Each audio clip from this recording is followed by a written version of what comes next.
Pranams at Bhagwan's lotus feet, respected elders, revered and learned speakers of the day, brothers and sisters of the Sai family, loving Sai Ram and Guru Purnima greetings to one and all. This morning, on the eve of the Guru Purnima celebrations, we commenced a symposium on a very significant and relevant topic for the current times, unity of faiths.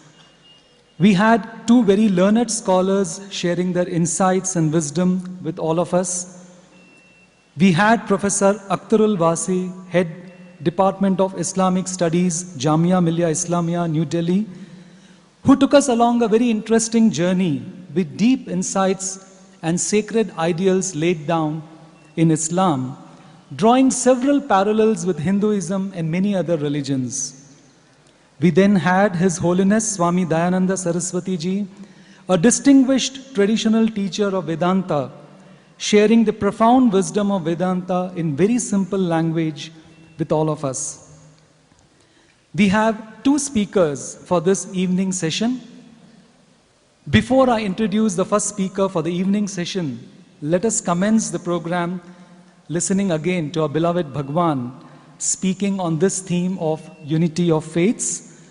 We will now have an excerpt from a discourse given by Bhagwan on the 14th of February 1999, where he emphasizes that love is the undercurrent of all religions.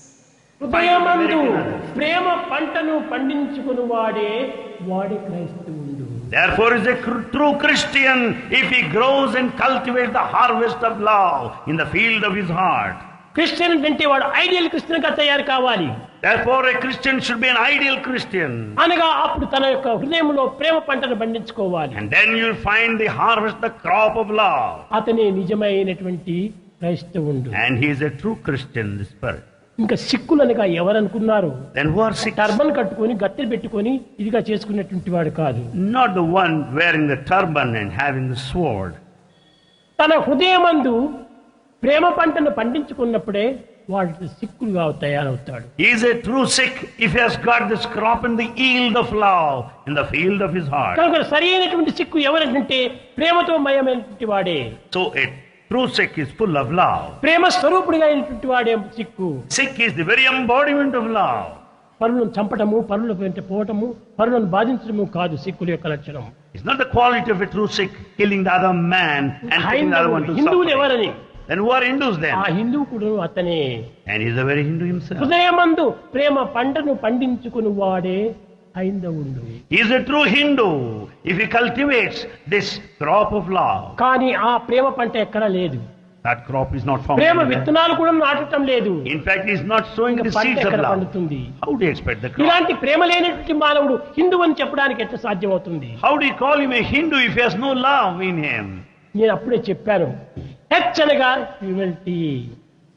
H stands for humanity. అదే మానవత్వము. That is humanity. I individuality. I individuality. N nationality. N nationality. D divinity. D divinity. U unity. U unity. ఈ ఐదు యొక్క లక్షణములు ఉండినటువంటి వాడే హిందువు. The one with these five qualities is a true Hindu. ఈ ఐదు లక్షణములు మన యందు కనిపించడమే లేదు. These five qualities are not found in us. ఇలాంటప్పుడు మనం హిందూ అని ఎట్లా చెప్పుకోగలం? Then how can we call ourselves Hindu? ఇవన్నింటి ఎందుకును అంతర్వాహినిగా ప్రవహించేటువంటిదే Prema. In fact, it's the love which runs as an undercurrent. కనుక ఇట్టి ప్రేమతత్వమే మానవుని యందు పండించుకోకుండా నేను హిందూ అనుకుంటే ఎట్లా హిందువుకు ఒక అర్థం? Without the spirit of love, how can you call yourself a Hindu? కనుకనే హిందూ అనేటువంటి వాడు కూడాను ప్రేమతో మయమైనటువంటి వాడే. So a true Hindu should be the embodiment of love. ఇంకా ముస్లిం. Then Muslim. ఈ ముస్లిం కూడా ప్రేమ పంటను పండించుకునేటువంటి వాడే. Muslim also is the recipient of love. Muslim. వీరిని దీనికి ఇంకొక అర్థం కూడా ఉంటుండాలి. It has another meaning. వాడు అల్లా అని పిలుస్తాడు. And he calls God as Allah. అల్లా అనగా ఏమిటి? దేవుడు అనే అర్థము. Allah means God. గ్రేట్ అనగా గొప్పవాడు అని. అల్లాహో అక్బర్. అక్బర్ అనగా పెద్దవాడు, గొప్పవాడు. Allahu Akbar, God the Great. గొప్పవాడు Greatest. ఎవడు? భగవంతుడు.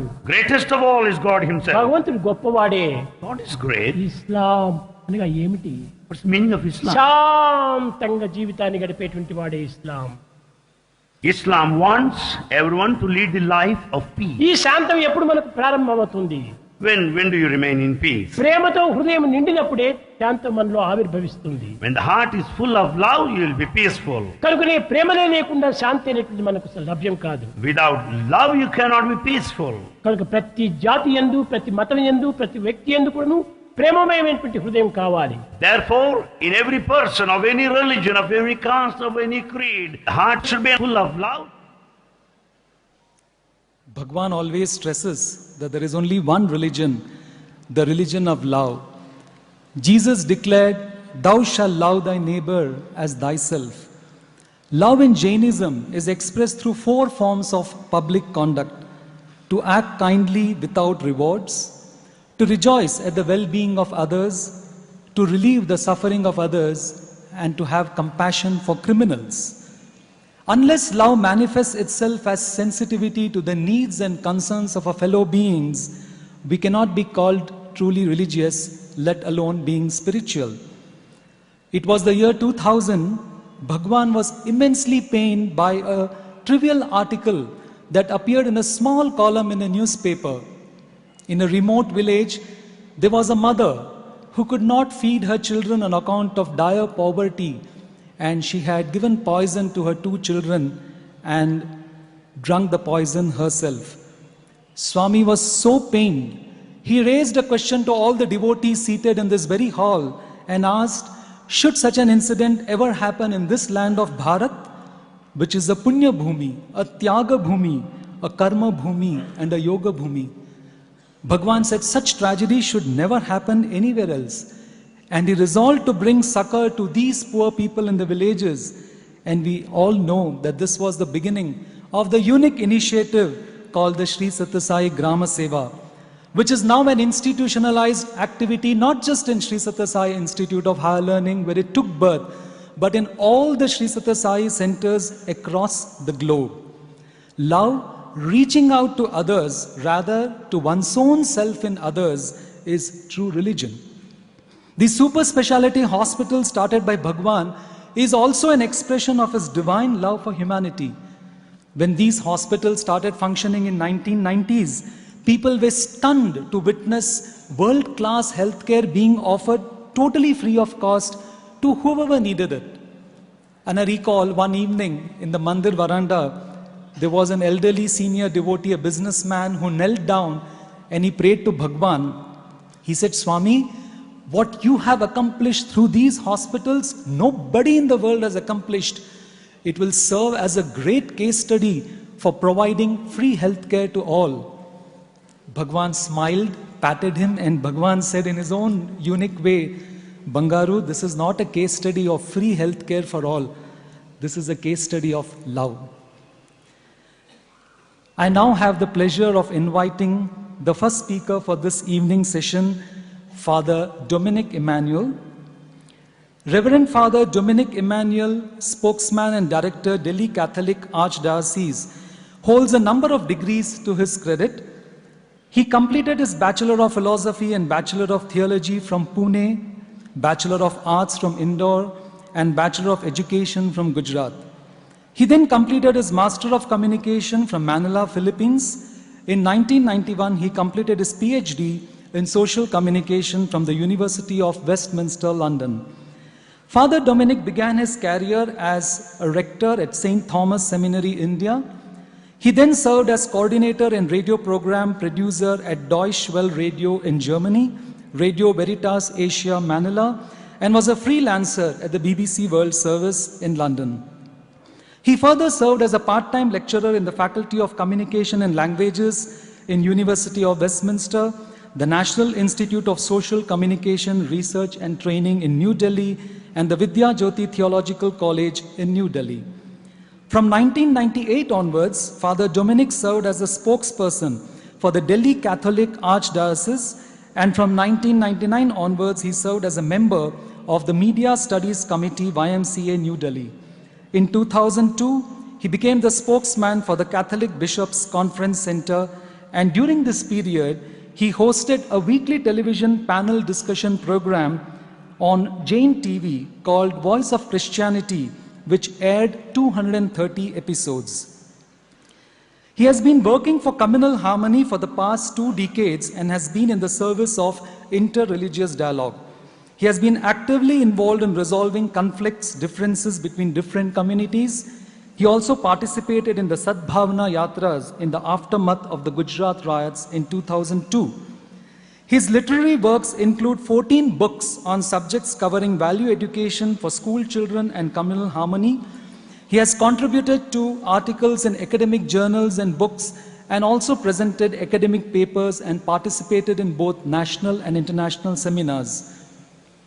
Apart from his academic contributions, he has also participated in a number of programs, conventions, seminars, and conferences on a variety of themes relating to religion, communication, media, HIV/AIDS, and other social issues. He has written nearly 200 articles on various topics in Indian national dailies and has given several radio and TV talks and interviews. Father Dominic is very interested in acting and directing stage plays, reading, writing, and sports. He has produced a number of telefilms, and he has also been the brainchild behind the Bollywood film Aisa Kyun Hota Hai, that combines the Bollywood ingredients of entertainment with education to create entertainment with a message. Father Dominic Emmanuel was awarded the National Communal Harmony Award in 2008 by the Government of India. We now have the pleasure to listen to Reverend Father Dominic Emmanuel.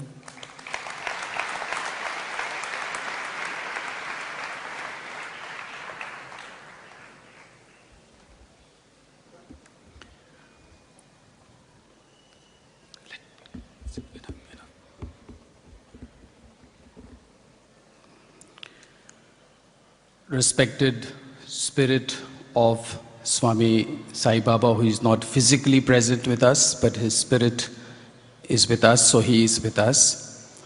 Respected trustees of the trust here, and brothers and sisters. I'm indeed very grateful to the trustees here for having invited me to this Unity of Faiths festival.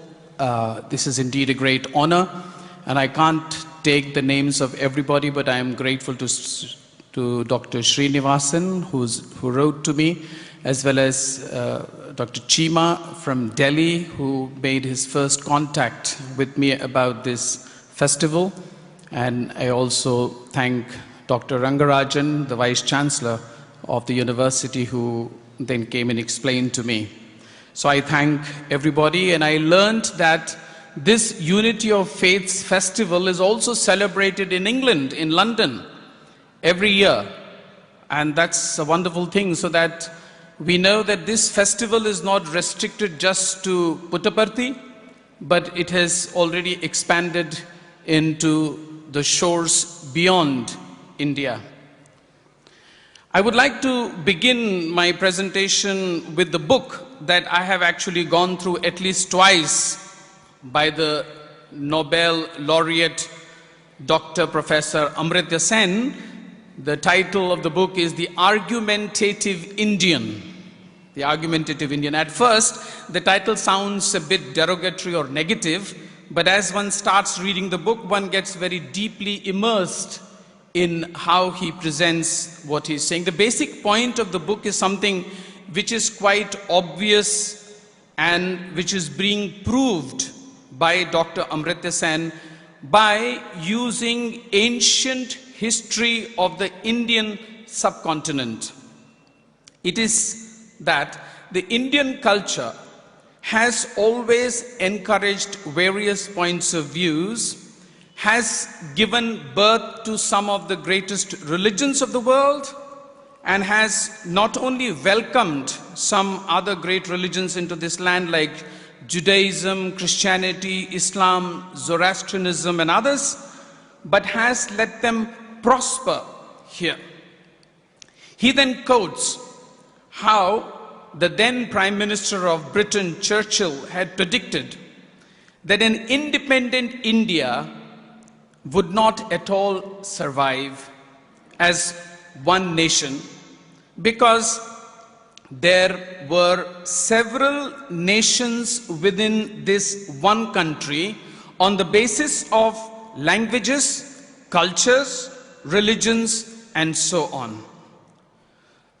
Not only now, Amartya Sen proves how Churchill has been proved wrong as before, but many foreigners are amazed at the diversity, heterodoxy, that's how Amartya Sen would like to use the word, and he comes to that again and again, that this country exhibits to all the visitors. That is the wonder India is. And whoever, whether they are outsiders or forces from within the country, want to break this unity of India, will never succeed now or in future.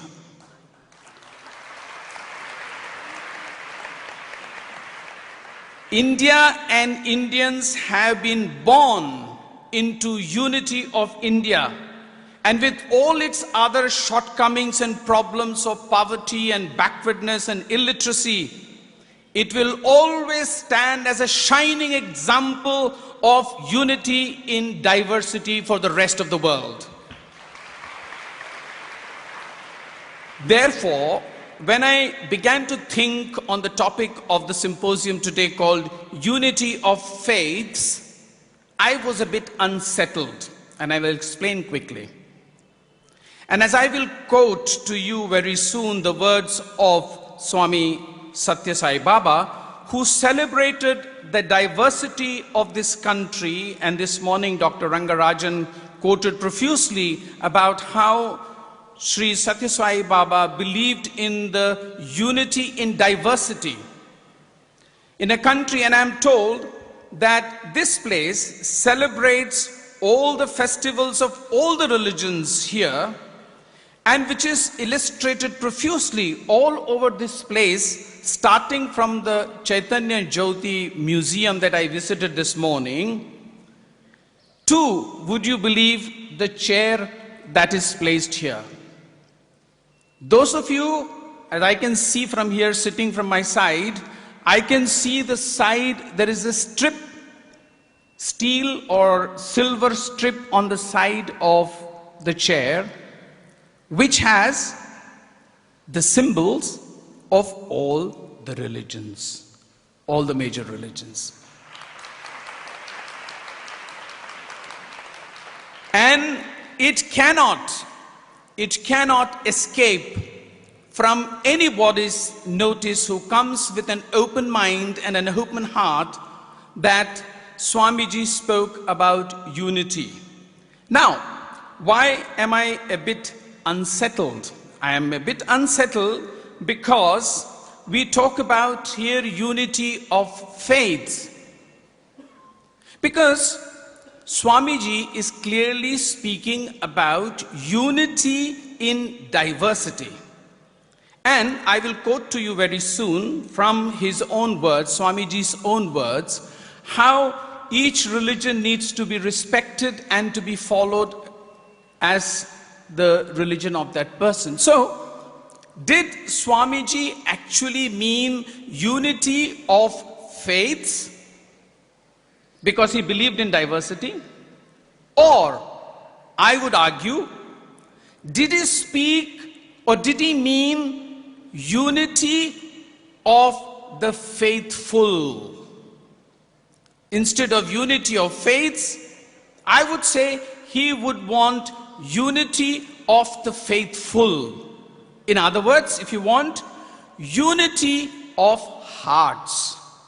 So we each follow our own religions, but we need to be united together in our hearts. I will proceed further to try and prove before you how he would have meant to achieve that, this unity of hearts and unity among the faithful, how he would have tried to achieve it. I am picking up just 3 of the 5 principles laid out by the Swamiji, which he always spoke of and that you know very well of, which is truth, satya, dharma, shanti, prema, ahimsa. I would also argue that prema and ahimsa actually overlap. Why? Because if you love somebody, you cannot harm that person. Come what may, the beloved can never be harmed. So, what we talk about then is unity of hearts and unity of the faithful. And I quote Swami Satya Sai Baba. He says, and I quote, "Let the different faiths exist. Let them flourish. Let the glory of God be sung in all languages in variety of tunes." That should be the ideal. Respect the differences between the faiths and recognize them as valid so far as they do not extinguish the flame of unity. Unity is the catchword. He says further, religion is of immense help in fostering the integral development of the human personality. It underlines the unity in diversity. These are his words. True religion is the attainment of purity of mind and heart. Every religion has its own precepts and principles. Embodiments of the divine having come here, there is only one thing which is most vital for all of you to recognize and understand. Forgetting all differences of race, religion, caste, creed, disregarding considerations of class and community, you must feel that all of you are children of one God. Unquote. These are the words of Swamiji. And as his name was Satya, his first principle among the 5 principles that he propagated was truth. And interestingly, I find in the Bible, Jesus speaking about he being the truth. And in the Gospel of St. John, chapter 8, Jesus tells his disciples, "You will know the truth, and the truth will make you free." Wonderful word. The truth will make you free. I'm amazed that while Swami Sri Satya Sai Baba carried that name, in a way impersonified the truth by his own name, the first principle that he had among his 5 major principles was truth. We have our own father of the nation, Mahatma Gandhi, and you know very well that Mahatma Gandhi experimented with truth and finally came up with his book, My Experiments with Truth. And you know very well that Mahatma Gandhi called God is truth and truth is God. That was the stand. And so we find very wonderfully, beautifully how all these points of truth are reflected from Christianity to Satya Sai Baba, or Christianity to Mahatma Gandhi, or to Satya Sai Baba, or I am sure in many other religions. After truth, we come to a major point that the Swami emphasized.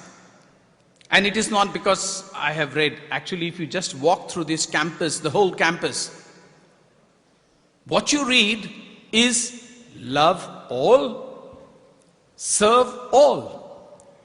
So simple, so beautiful, and yet so profound, so rich. Love all. And that actually encapsulates everything.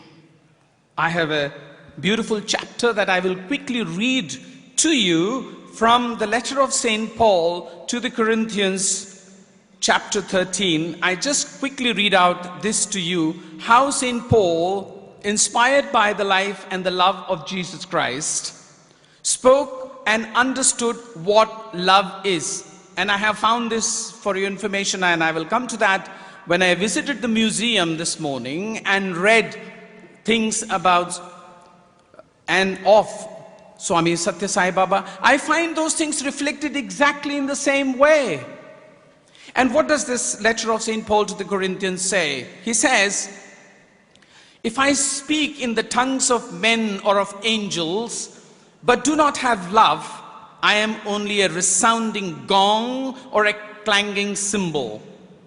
If I have the gift of prophecy and can fathom all mysteries and all knowledge, and if I have a faith that can move mountains, but do not have love, I am nothing. If I give out all I possess to the poor and give over my body to hardship that I may boast, but do not have love, I gain nothing. Then what are the qualities of love? Love is patient, love is kind. It does not envy, it does not boast, it is not proud. It does not dishonor others. As Swamiji says, serve ever, hurt never. It never dishonors others. It is not self-seeking. It is not easily angered. It keeps no record of wrongs. Love does not delight in evil but rejoices with the truth. It always protects, always trusts, always hopes, always perseveres. Love never fails. I think you will find the reflection of that or resonance of that into what Swamiji always said. But where there are prophecies, they will cease or end. Where there are tongues, they will be stilled. Where there is knowledge, it will pass away. For we know in part and prophesy in part, but when completeness comes, what is in part disappears. When I was a child, I talked like a child, I thought like a child, I reasoned like a child. And then he goes further and he says, now I know in part in my real earthly life. Then I shall know fully when I am gone from here, even as I am fully known. And now these three remain. Among all the things, three remain: faith, hope, and love. But the greatest of these is love. This is from the letter of St. Paul to the Corinthians.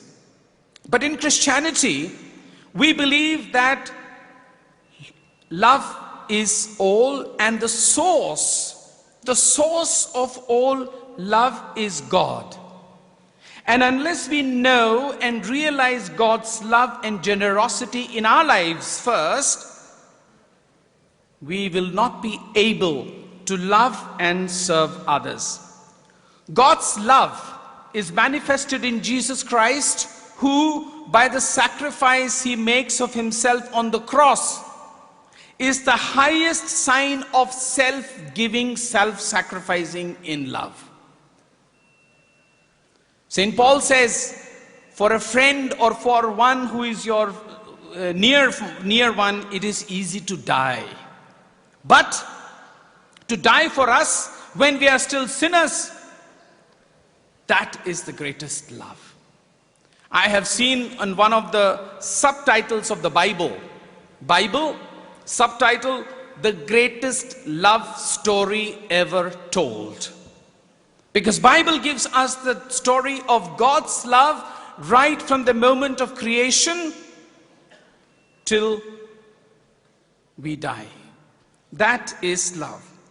I do not know how much time I have, but I would like to quickly tell you about what Jesus tells us about God's love for us. And he gives us a beautiful parable of the prodigal son. Many of you may be familiar with the parable of the prodigal son, when a man had two sons, and the younger son comes to the father and says, give me the share of my property. and the father, being generous, gives him the share of his property. This younger son of his goes to all kinds of bad ways and gambles and goes to prostitutes and everything and spends all the money that he has in evil doing. And then when he has finished everything, he has nowhere to go. He starts working as a servant in a farm, and then he realizes, no. He says, my father back home has got much more to give me than what I am doing here. So he goes back to his father. He goes back to his father, and the story in the gospel, as Jesus tells us, is that his father, whose property he had taken and gone away, is waiting for his return every day. Every evening, he stares out into the open thinking that his son will return. And return the son does. He does return after many, many years, unrecognizable because he's been spending and splurging his money on all bad things. And what does the father do? The son comes and asks for forgiveness from father. Father, forgive me, for I have done all these wrongs. The father does not even listen to his forgiving murmuring. Does not bother at all. The father is happy that his son has come back. He orders a big festival for his son's return and says, let us celebrate. My son who was lost has come back. This is a long parable, but I will cut it short and say, Jesus says that this is how the Father loves us unconditionally. God loves us unconditionally, wherever we are. Whatever we have been, we are acceptable by God. And let me just take a slight digression. This morning while we were visiting the museum, the director of the museum, poor chap, he has had an operation, his tooth is removed, so it was very painful for him to speak. But despite that, do you know, he told us, Professor Vasi was there, and Mrs. Vasi and me, and he says, Father, Swamiji was like Jesus Christ. Never questioned anybody. Any sinner came from anywhere, he never questioned or condemned anybody. Everybody was accepted in his embrace. How beautiful. This morning, I heard it here. And he said it is like Jesus Christ. What a compliment. What a wonderful thing to become that great soul that he is. If he has appropriated in himself those great things, never to look at the sins of others. And what Jesus told us is that if you want people to be transformed, forget about their past, forget about their sins, accept them as they are. Something which Swami Dayanand Saraswati this morning was saying, self-acceptance, remember? He was talking about self-image, self-acceptance. That is, I have so many other stories from the New Testament about forgiveness. When people asked Jesus, how many times shall I forgive? 7 times? Jesus says, no, not 7 times. 70 times 7. And mind you, I will quote to you immediately what Swamiji said. Love, I quote, love lives by giving and forgiving. Self lives by getting and forgetting. Love can never entertain the idea of revenge, for it sees all others as oneself. When the teeth hurt the tongue, do you seek vengeance against the wrongdoer? No, for they both belong to you and are integral parts of your body. So too, when someone insults you or inflicts pain, allow your wisdom to guide you. Selfless love is the source of happiness, truth, peace, sacrifice, endurance, and all the higher values of life. There is no security and safety without prema, the absolute unalloyed form of love. Love is the most fundamental moral value. Unquote. Quote again from Swamiji, never give up love. Love should not be rationed based on caste, creed, economic status, or intellectual attainment of the recipient. It should flow fully and freely, regardless of consequence. For it is one's nature to love, to seek out the dry, dreary waste that love can water and make fertile. Love saturates all activities with joy and peace. Love enables the least and the lowest. Love yourself for the God that it embodies. Love others for the sake of God enshrined in them, who speaks and acts through them. Love is God, God is love. Where there is love, there God is certainly evident. There is such wonderful thing, and I sometimes feel honestly that when I read Swami Satya Sai Baba, I feel I am reading a commentary on the Bible.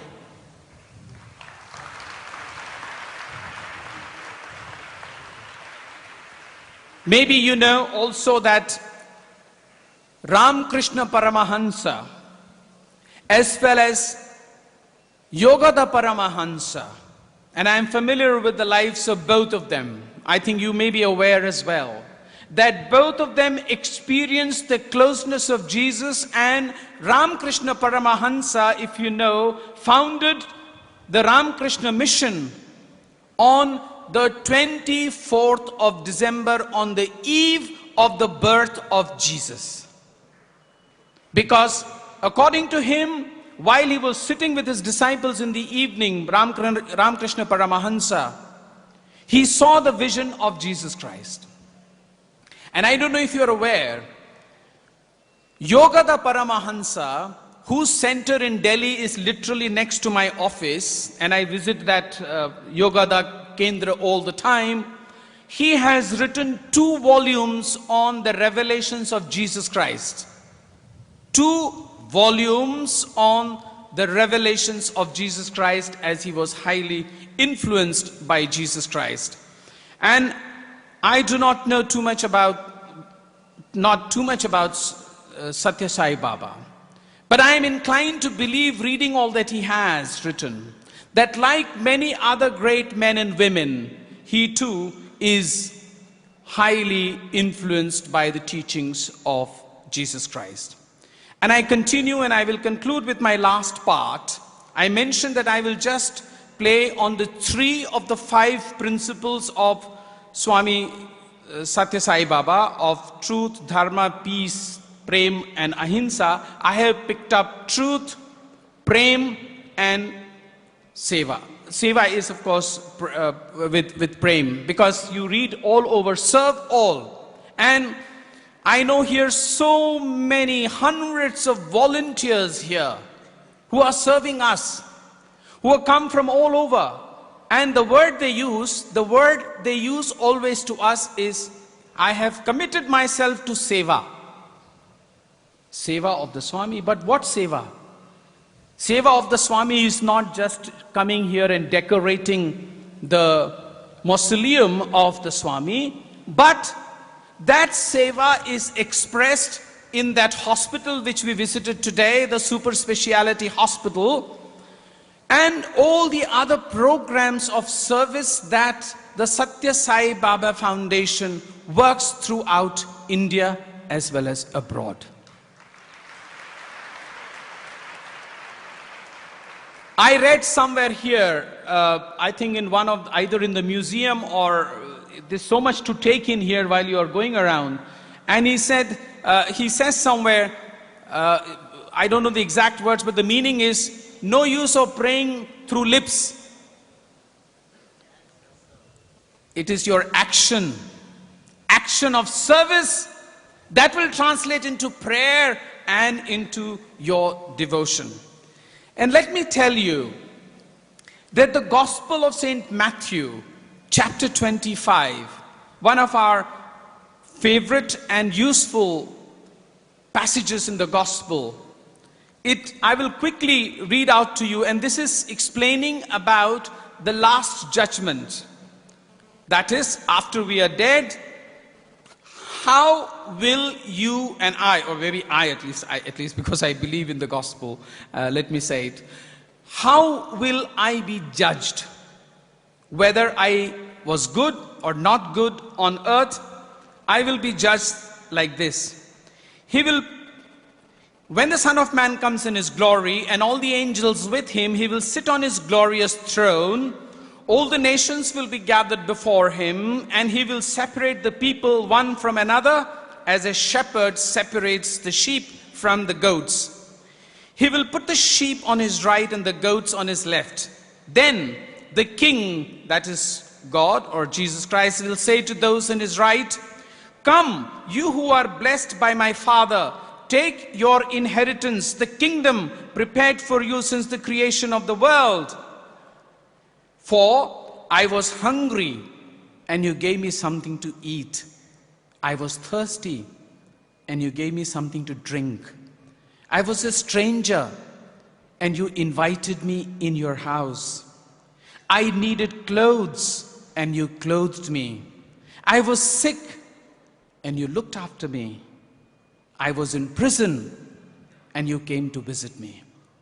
Then the righteous will answer him, "Lord, when did we see you hungry and feed you, or thirsty and give you something to drink? When did we see you a stranger and invite you in, or needing clothes and clothe you? When did we see you sick or in prison and go to visit you?"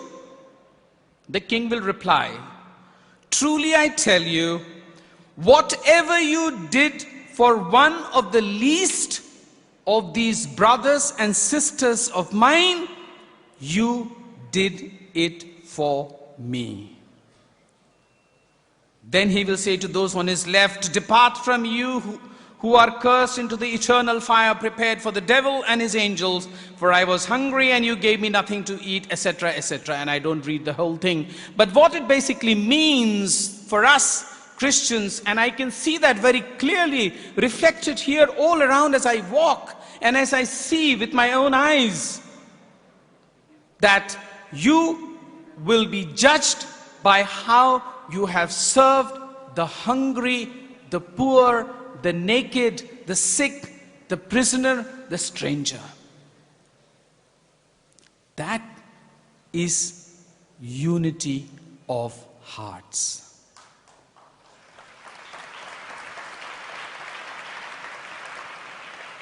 That is unity in faith. So I am going back to what I started with.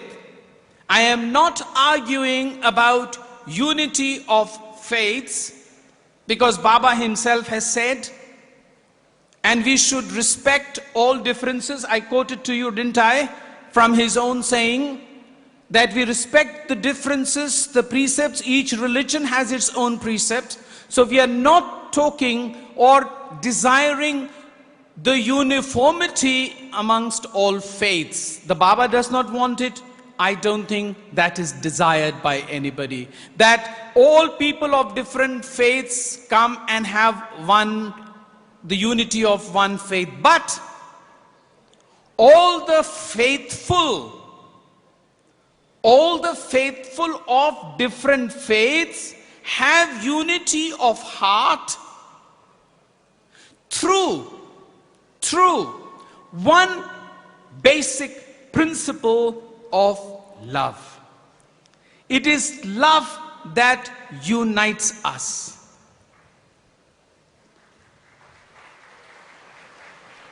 It is service that helps us to express our love towards brothers and sisters. Because otherwise, love will remain an abstract word. Love will remain only an abstract notion. We don't want it to be placed in a book gilded with gold and silver. No, we want this love to be expressed by our own brawn and by our own strength and by our own muscles and by whatever we have, we go out. And Swamiji means that we love and become one in heart, mind, and soul. May the divine spirit which abides in all of us descend upon us to inspire us not just to listen to the nice words that the great men and our great scriptures and great women have spoken and written, but let those words be imprinted on our hearts, on our minds, and our souls, so that we would be able to translate that love into action through service. Thank you.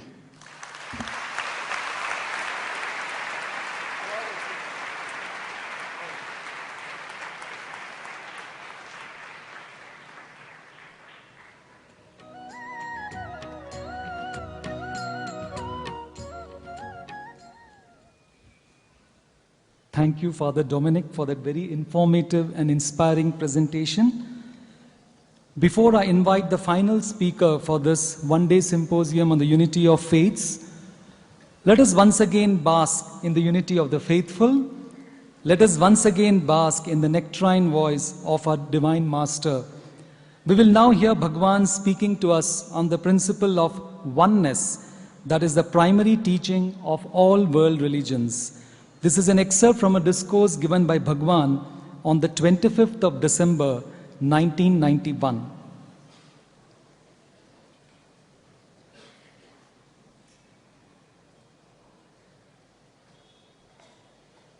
శారీరకంగా కర్మరీతిలో భిన్నముగా గోచరించినప్పటికీ ఆత్మతత్వమునందు అందరూ ఒక్కటే అనేటువంటి యొక్క సత్యాన్ని కూడాను Christian మతము వెల్లడి చేస్తూ వచ్చింది.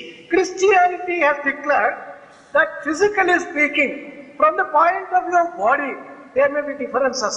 But from the point of view of Atma, there is no difference between one being and another. ఒక్క ప్రభువు యొక్క బిడ్డలే సర్వులు పని కూడాను అందరూ సోదర భావంని పెంచుకోవాలని దైవం యొక్క పితృత్వాన్ని మానవ యొక్క సోదరత్వాన్ని అభివృద్ధి పరచుకొని బోధించారు. It has taught that all are the children of God and one should develop brotherhood of humanity. There is one Father and all of the children of God. అదే విధముగానే ఏకోవసి సర్వం, ఈ సర్వత్వాన్ని ప్రబోధించేటువంటి యొక్క తత్వము భారతీయ సంస్కృతి యందు అడుగడుగునప్పుడు మనకు జ్ఞప్తి గావిస్తూ వస్తున్నది.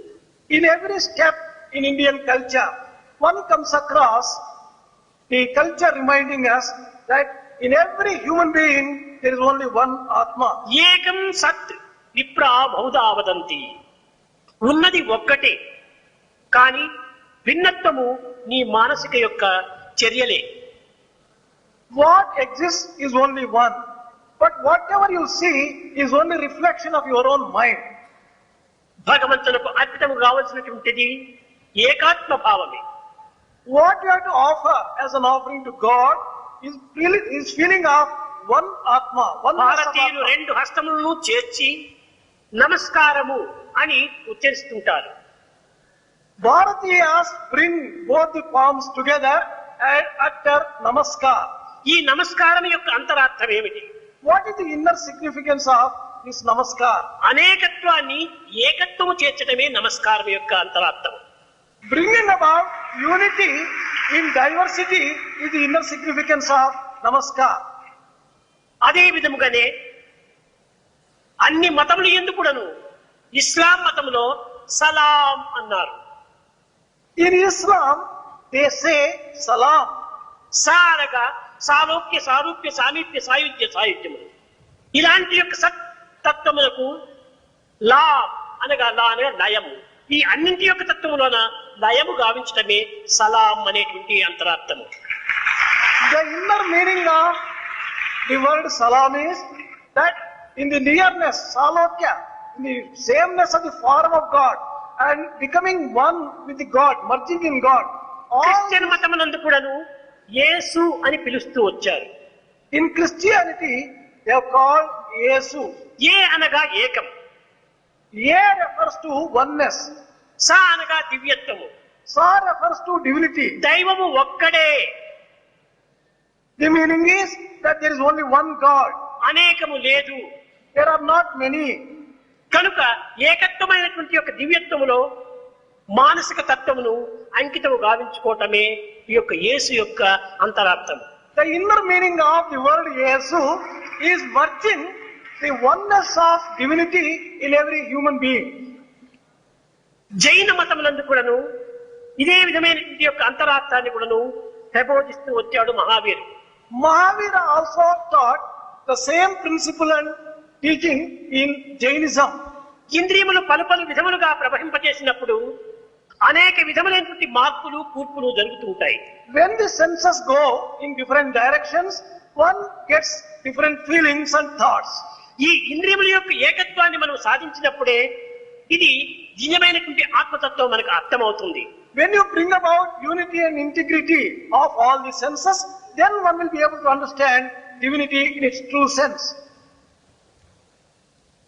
As we just heard, the basic truth of spiritual oneness is the anchor point of every religion. Jesus declared, all are one, be alike to everyone.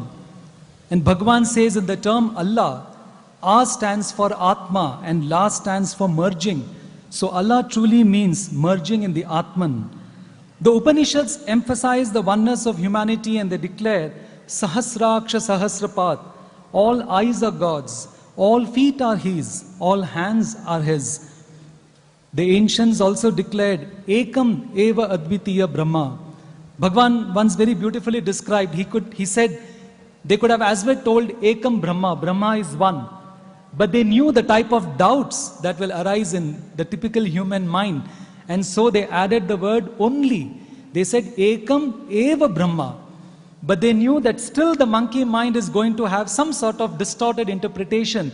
And then I believe they added only one, not two. Ekam Eva Advitiya Brahma, to stress on the oneness that underlies the truth. Early 2000, many of us may recall Bhagwan had a swelling on one side of his throat, which lasted for almost a fortnight. And at the end of this episode, Bhagwan revealed to us that he had taken upon himself the mumps which would have otherwise affected a primary school child who would not have been able to bear the onslaught of this ailment. During those days, one evening, a few of us happened to be in the interview room with Bhagwan. He was running high temperature and the swelling was shining like a red apple on his neck. And somehow we took courage and one of us made an observation. We said, Bhagwan, you're doing so much for others. You're taking upon the suffering of all humanity. Swami was literally in some other dimension. His eyes were closed. And I thought Bhagwan had not heard this. But I was proved wrong. He had heard this and especially taken note of the phrase, doing so much for others. After a few seconds, Bhagwan opened his eyes and he said, that is in your understanding. He said, for me, there is no others. There is only one. There is only one. Recognizing this cosmic oneness and living in it is true religion. We will now have the pleasure of listening to the final speaker for the day, Dhammachari Dr. B.V. Rajaram. Dhammachari Dr. B.V. Rajaram is an eminent theatre personality. From his childhood, he is connected with theatre. He is an actor, director, organizer, technician, all in one, and a very accomplished theatre teacher since the last 4 decades. He is a well-known speaker on Buddhism and theatre arts. Currently, since the year 2011, he is the director Rangayana, a theatre institution, Government of Karnataka, Mysore. Dr. Rajaram graduated with BCom and then went on to get a diploma in theatre arts from Bangalore University and passed in distinction. Thereafter, he completed his MA Kannada, MA Sanskrit, MPhil, and got a PhD on the subject, the Natya Shastra and its influence on modern Indian theatre. He taught as a guest faculty in the Department of Performing Arts, Bangalore University. He was also visiting professor at the Gubbi Veeranna Ranga Peetha at Mysore University. Dr. Rajaram has been instrumental in promoting the famous Kannada theatre troupe Kala Gangotri. He has won many laurels, including the Nataka Academy's award in 1992. He served as a member of the Karnataka Nataka Academy during the period 1987-1990, and from 2008 till 2011, he assumed the responsibility as the president of the Karnataka Nataka Academy, Government of Karnataka. Talking about his spiritual journey and association with Buddhism, Dr. Rajaram worked in the Mahabodhi Society, Bangalore, a premier Buddhist institution of India, for about 3 decades. He had the great and good fortune of serving the Venerable Acharya Buddha Rakhita, a great Buddhist teacher and meditation master, as his personal assistant. In fact, Dr. Rajaram studied the Pali language and literature under the direct guidance of Venerable Acharya Buddha Rakhita. Dr. Rajaram worked in the translation department of the Buddha Vachana Trust, Bangalore, as a translator. He translated the Pali Tipitaka Granthamala and the Majjhima Nikya Suttas into Kannada language. He also translated the essence of Buddhism, the Dhammapada book, and many other Buddhist books into Kannada language. We now welcome Dhammachari Dr. Rajaram to address all of us.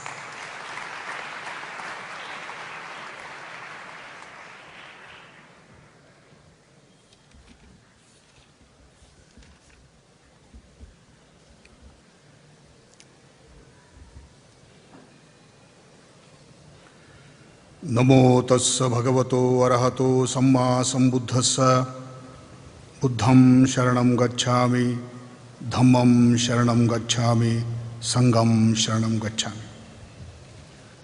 Homage to Bhagavan Sri Satya Sai Baba, respected trustees and committee members and votaries of Satya Sai Bhagavanji. Unity of faiths, that is where the Indian culture stands today. We have here all the brethren from all over the world listening to the words, voices of Bhagavan Satya Sai Baba. He is the embodiment of love, truth, service to humanity. That is where everyone is here. I've had the privilege of coming to Puttaparthi many occasions, and I had the darshan of Bhagavan. So I am blessed, and I am blessed here today. Stand here, that is his blessings, that is why I think. If you just see an idol of Bhagavan Buddha, wherever you go, maybe in pictures, maybe in books, maybe in stone, maybe in painting, you just bow down, revere, see the love, compassion of the Buddha. It is there from last 2,500 years ago. It is there. Buddha came to as not an incarnation, as a human being to serve. I will just give you a story how the Buddha's compassion works. I think you all have heard the story of Kisa Gautami. There's a mother, his name was Gautami. She had a child, a very lovable child. So it was playing, and one day the breath was over. The child was lying down. She was not to control her sorrow, grief, lamentation. She was crying all over. Each house she went. Please give me my child's life, everywhere. Days together. Then one old man told, please go to Bhagavan Buddha. He is just here. You ask him and he will give you. She was very happy. She went there and bowed down to Bhagavan. Bhagavan, I have lost my child. Please give me. Bhagavan understood. Yes, she's not in her senses. Bhagavan said, yes, I'll give you his life.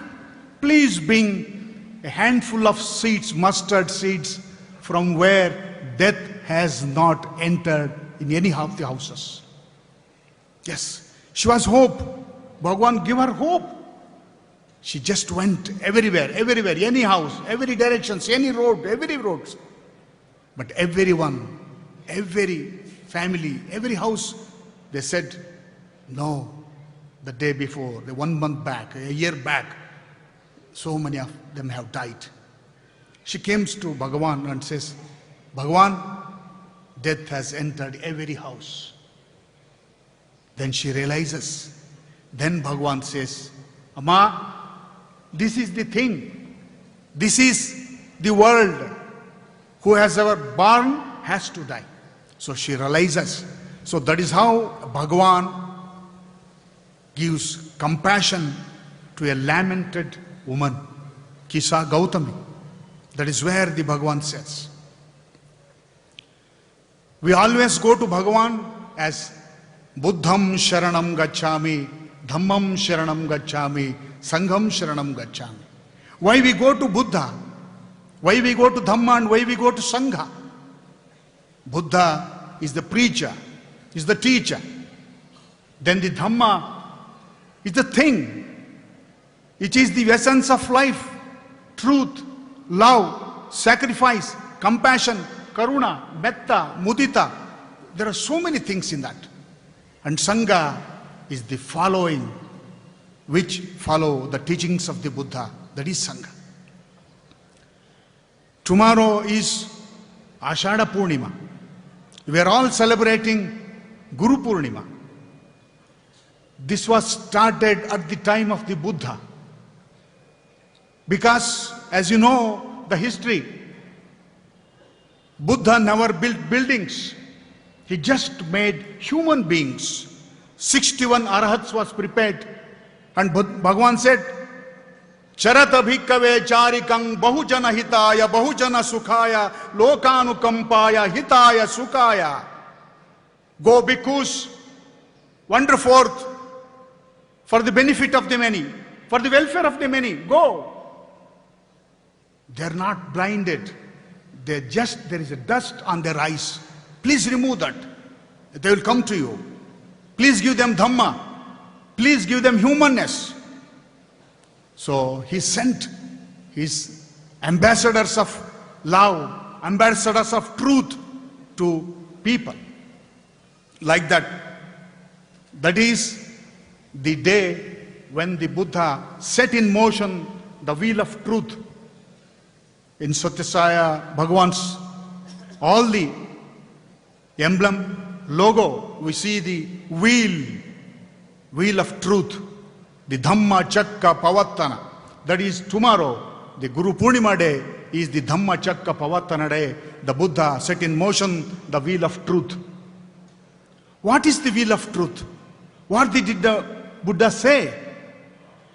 You have all know the life of the Buddha. He was there about 6th century BC, 2500 years back. He born at Lumbini, under a tree. He got enlightenment at Gaya, both Gaya, under a tree. He passed away, or Parinibbana, under a tree at Kusinara. So all these 3 days are blessed by Vaishaka Purnima. Only the Ashada Purnima is the setting in motion of Dhamma. So that is celebrated from the times of the Buddha till now as Guru Purnima. Whoever gives the truth, the light, who bears the torch. So that is the thing. So that is how we, throughout India, anywhere, everywhere, there are thousands of sages, thousands of people who give us good lectures, sermons, teachings, service as models. So we pray for them. That is Guru Purnima. Buddha is a historic figure. He was there as the prince at the place called Nepal, Kapilavastu. In India only. Then he was there as a Rajkumar, having all the glories of life for 29 years. Then he saw a sick man, he saw an old man, he saw a dead man, he saw a monk. All these incidents gave him a vision. Yes, we have all come here for a different purpose. So what is that purpose? What is that question? So he said, I have to find out. So he leaves the palace, he goes out. For 6 years, he's in a penance. Then on the 35th year, he gets enlightenment, bodhi. From then onwards, for the 45 years of his dispensation, till his 80th year, Bhagavan wandered on his bare foot to every nook and corner of the places, taught to people many suttas, many sermons, many discourses. He was the embodiment of compassion always. So Buddha said, okay. In his enlightenment, he got 4 truths. Yes, 4 truths he realized. There is suffering. We don't understand there is suffering. We just said there is no suffering, we are happy. But at moments, at times, we see there is suffering. Dukkha, dukkha satya. Then dukkha samudaya satya, yes. Why there is dukkha? Because there is craving. We crave for things. We crave for many things. Happiness, luxury, money, name and fame. Everything we crave. From then it starts. So the suffering, wheel of suffering will move and we will in dukkha. Then the third, he says, yes, there is a nirodha. We can, cessation of dukkha is there. What is the cessation of dukkha? That is the Arya Tangika Magga. That is Buddhism. That means Buddhism or any faith is aimed to give 3 solaces to human beings. One is human relations or public relations, that is external. The second one is internal purification. And the third is bliss, happiness, peace, shanti, preeti, nemmadi, ananda. If you want to be happy, if you want to be an ananda, that is the 5th level of ananda in Upanishads we get. So that ananda, we need to know, then only the total journey of in any faith we can conclude. So this 8-fold path, then we know what is Buddhism, or what is all the religions say, be good, do good, think good. These are the 3 things we have to follow. Buddhism says, Sabba papassa akaranam, Sabba papassa akaranam, Kusalassa upasampada, Kusalassa upasampada, Sachitta pariyodhapanam, Etam buddhanusasanam. This is the 3 lines, these are the 3 lines quintessence of Buddhism. To avoid all evil, to avoid all evil,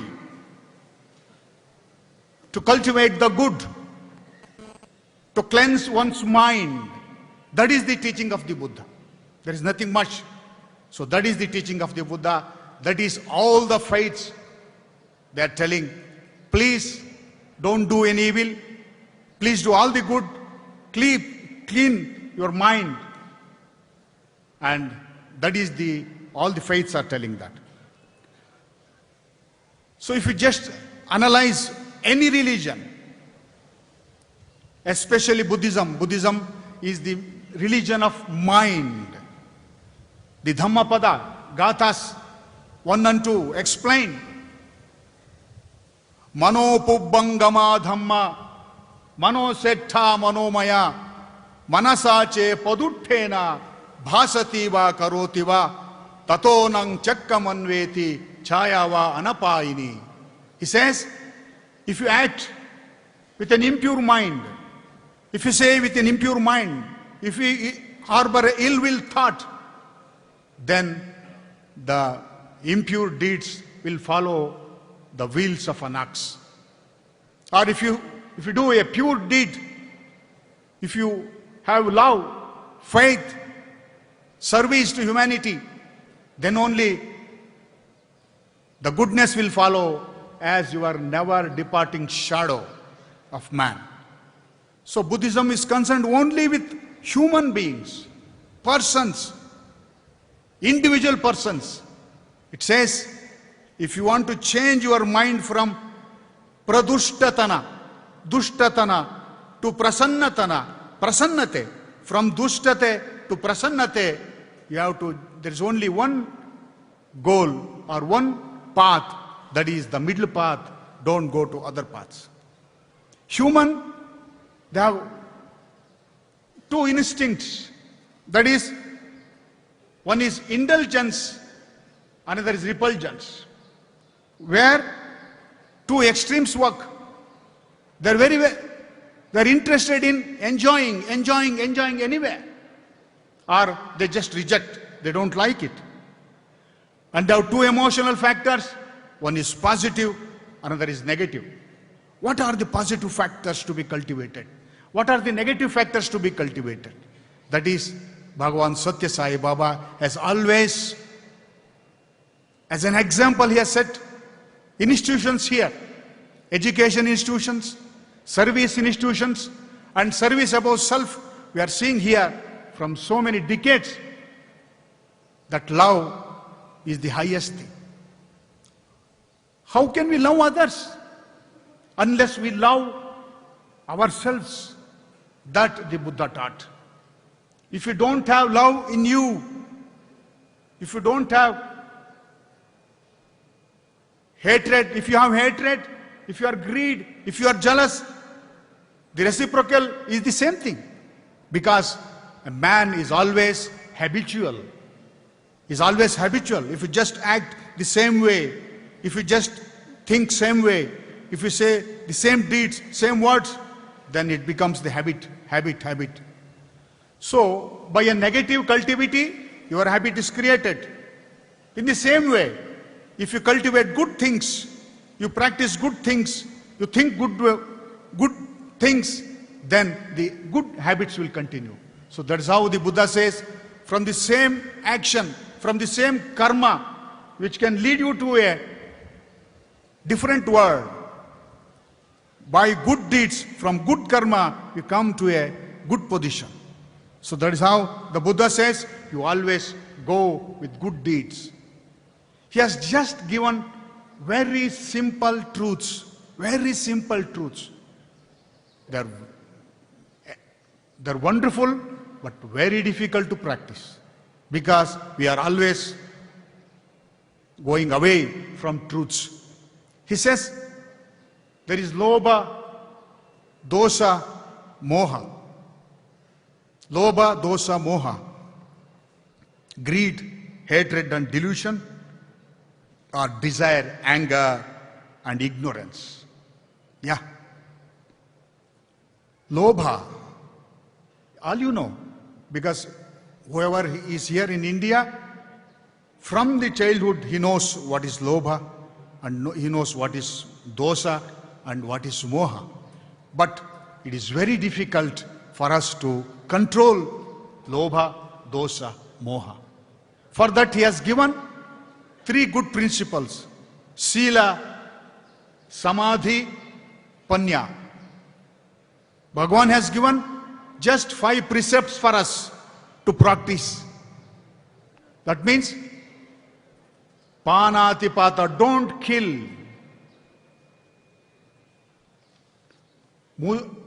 Adinnadana, don't steal. Kamesu michachara, there is no sexual misconduct. Musavada, there is no lying. there is no drinking or taking drug. These are the 5 basic precepts that he has given as Panchashila. Panchashila is not for anybody else. It is for us. It is for the community. It is for the society. It is for the nation. It is for the world. Because hatred, yes, we are in a situation where nations hate each other. States hate each other. People hate each other. Even in our own families, brothers, sisters, mother, son, daughter, everyone hates each other. So if you don't want to hate, what is the thing? You should have ahimsa. Don't kill, protect all beings. That is Buddha said. Don't kill, give. The second is don't take, but give, dana, generous, always. Then no sexual misconduct, but good behavior. Then always be truthful, no lying, no slandering, no backbiting. So many things we do. No, be always truthful. Truth alone saves you. Then no mental ill-directed excitement. Yes, we go to every places for our excitement. Fairs, races, everywhere. Drinking, drugging, many things. No excitements of ill-directed excitements. Just go to satsangas, bhajans, prayers, divine offerings, where you get positive things. So there are 5 precepts he has given, that is negative, and the positive things that he has told to practice. He has given Panchashila to our all upasaka and upasakas, or the household lay followers, then many shilas for bhikkhus and bhikkhunis also. So that's how he has given. And he says, be good. How to be good? Goodness is not just telling, it is practicing. Practicing good. Bhagavan says, the good is for you? No. If the good is for others? No. The good should be to you, to others, and to the whole community. Then only it is good. If it is then you follow it up. So that is how he has given 3 tests for doing a good deed. Some think that yes, goodness is for alone. No. So it is for the universe. Then only it becomes a good deed, good action of good deeds.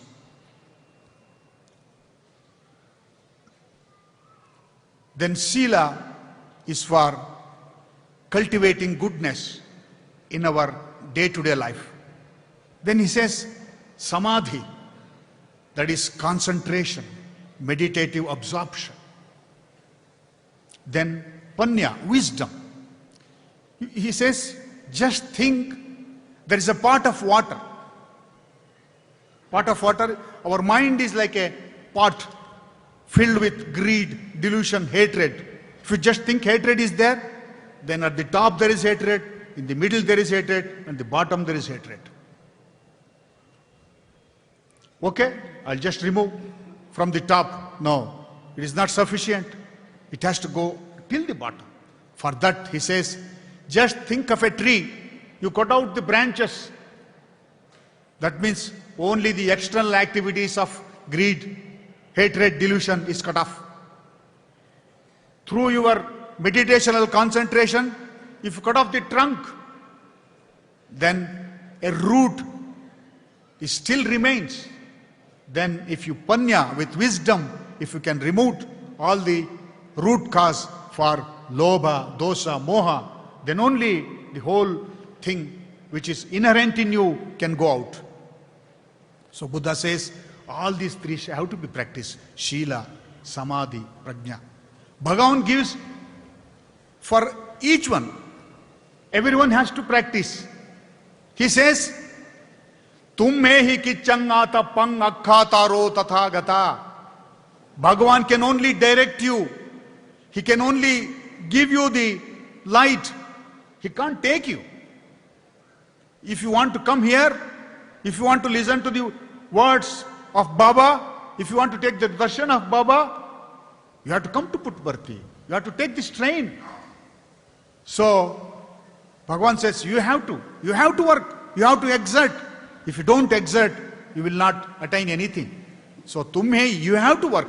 So, this is a special task given by Bhagavan, that everyone has to work his own achievements, his own nibbana, his own moksha, his own happiness, his own ananda.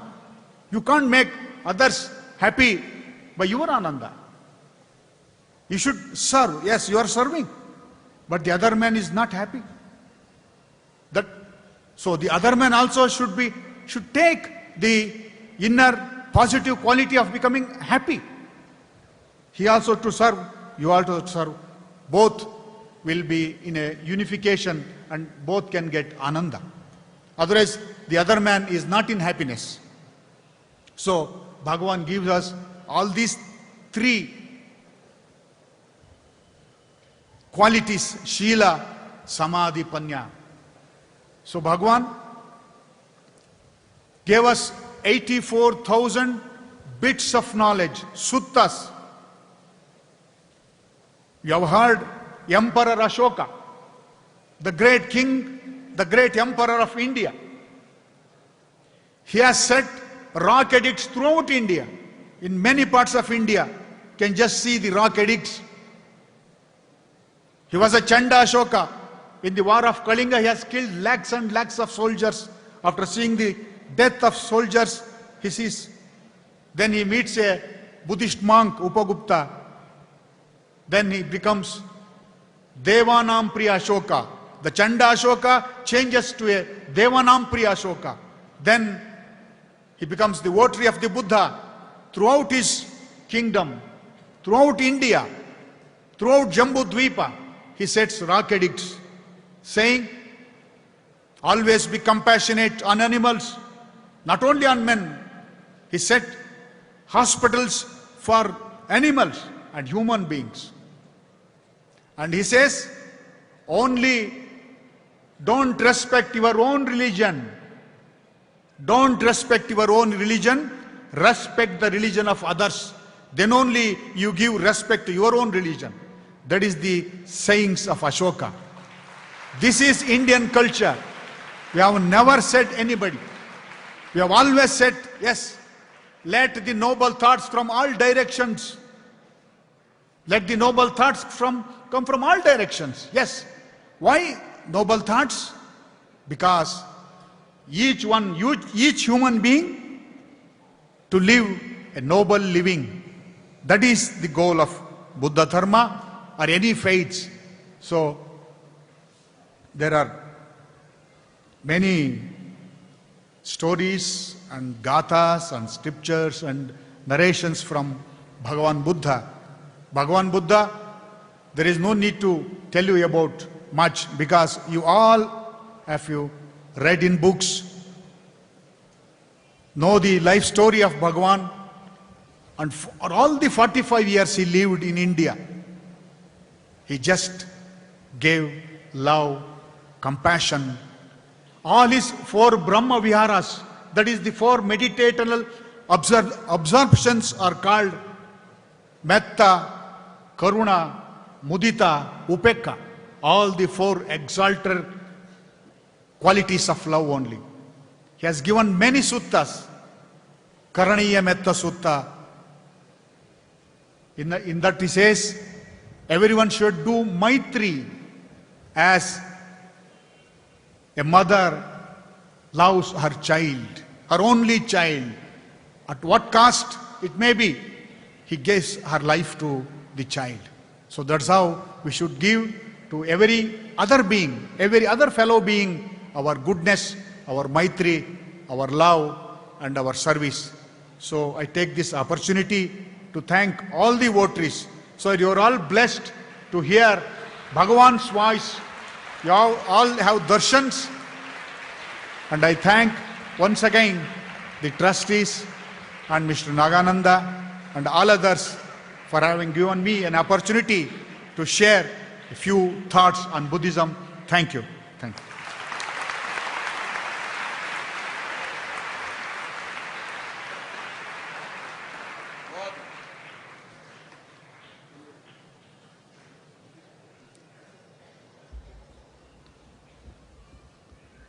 Dhammachari Dr. Rajaram and Reverend Father Dominic Emmanuel, we are so thankful to you that you made it possible to come all over here and share with us such wonderful insights and ideals that are prescribed in Christianity and Buddhism.